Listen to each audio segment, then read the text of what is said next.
السلام علیکم ورحمۃ اللہ وبرکاتہ۔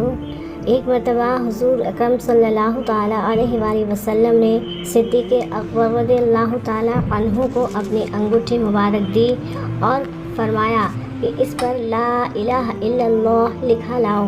صدیق اکبر گئے اور انگوٹھی پر لا الہ الا اللہ لکھوا لائے۔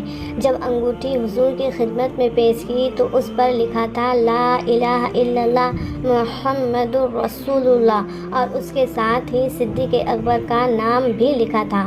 حضور صلی اللہ تعالی وسلم نے دریافت فرمایا، اے ابو بکر، ہم نے تو لا الہ الا اللہ لکھوانے کو کہا تھا، مگر تم ہمارا نام بھی اور اپنا نام بھی لکھوا لائے۔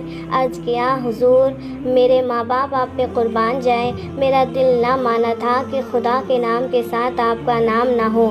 یہاں آپ کا نام تو میں نے ہی لکھوایا ہے، مگر میرا نام یہاں آتے آتے ہی لکھا گیا ہے، ورنہ میں نے ہرگز نہیں لکھوایا ہے۔ اور میرا نام یہاں آتے آتے ہی لکھا گیا ہے، ورنہ میں نے ہرگز نہیں لکھوایا۔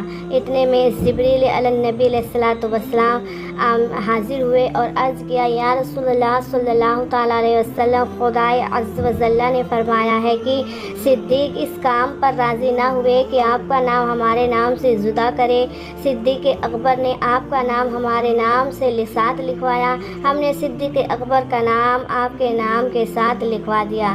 صدیق اکبر رضی اللہ تعالیٰ عنہ حضور صلی اللہ تعالیٰ علیہ وسلم کے سچے رفیق ہیں، ہر جگہ حضور صلی اللہ تعالیٰ علیہ وسلم کے ساتھ ہیں۔ اللہ تبارک و تعالیٰ خود اس رفاقت کا شاہد ہے۔ جزاک اللہ خیرا۔